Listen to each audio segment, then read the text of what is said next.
Hey, my name is Ben. Thanks for stopping by. So today we are out at my septic tank and we are going to do some maintenance. It's pretty simple. All we have to do is clean the filter that filters before the fluid goes into the pump tank. So I'll just explain really quickly how this works. So here we have one big tank. Both of these risers come off of the same tank. So on this side is where the sewage first flows into here, where it then is encountered by this plastic baffle that you can see right there. And that baffle forces the whatever is draining into there to settle out and be pushed down around that baffle so that things can't float straight across the top. So then things kind of settle out in this tank, and what you end up with is a layer of what they call scum on the top and sludge in the bottom. And the area in between is supposed to have pretty much just murky effluent or just water, basically. And so that water is what then is supposed to flow into the pump tank, okay? So instead of it just flowing straight into the pump tank, the way they have it set up these days with the newer septic systems is that it takes that water from the center part of the tank and it flows up into this filter assembly. And so this filter assembly here, once the water flows into it, it has to go through that blue filter media that you can see right there, and then it finally will flow into the pump tank.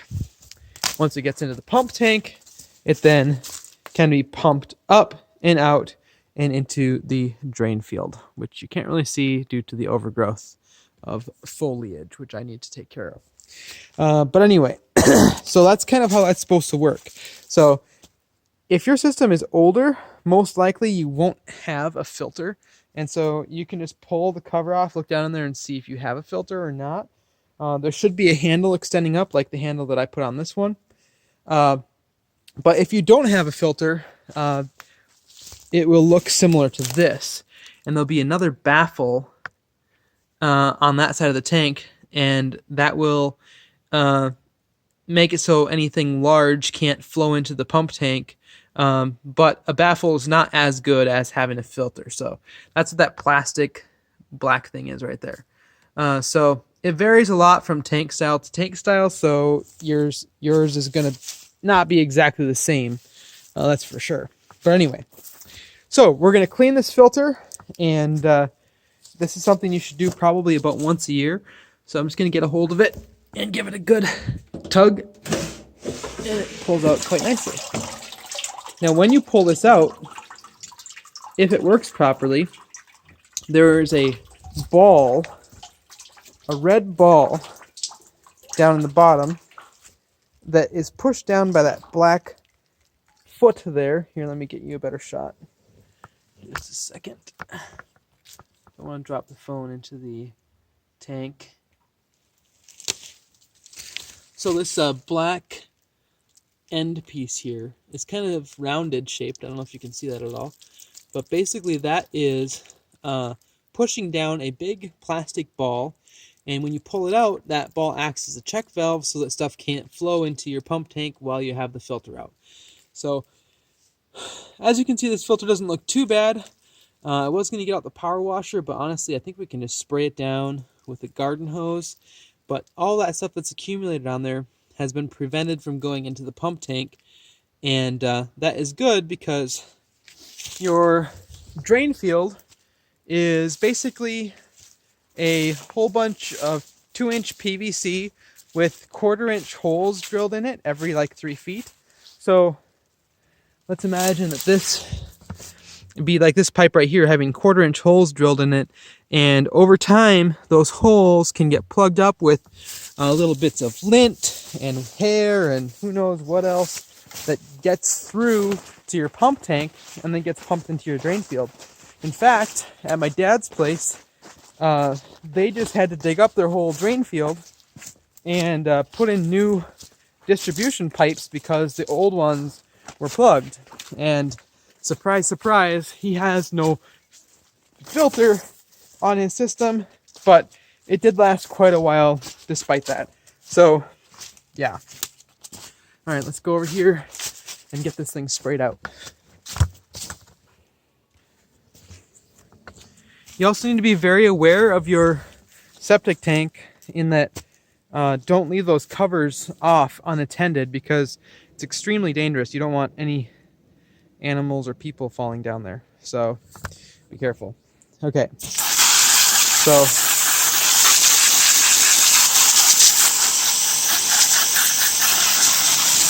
we're just going to continue spraying it down here for a little while.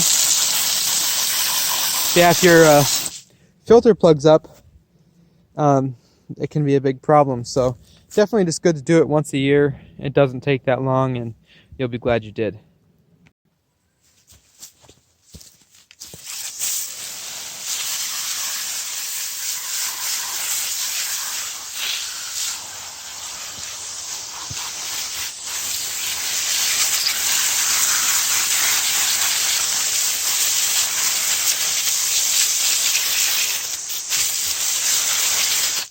So that's looking pretty good, so we are ready.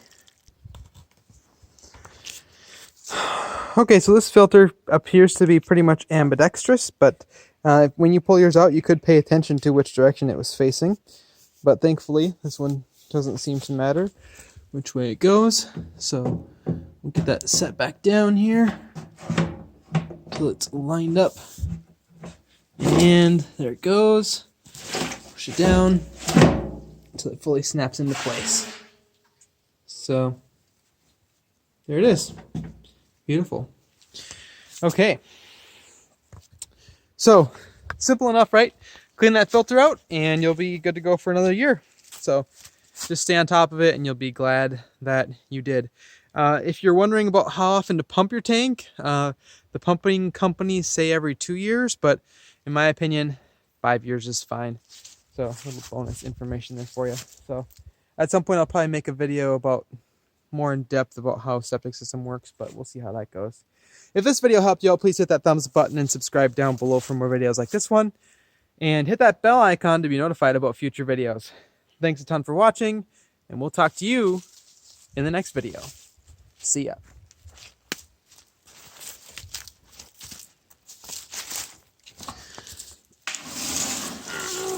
These covers are super heavy. Especially one-handed. I'll use 2 hands for this next one.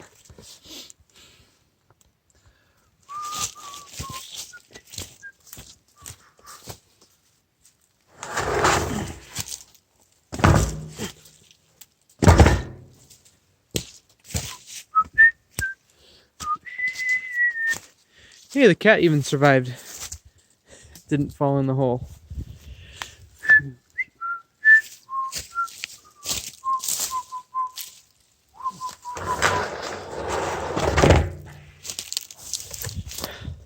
See you later.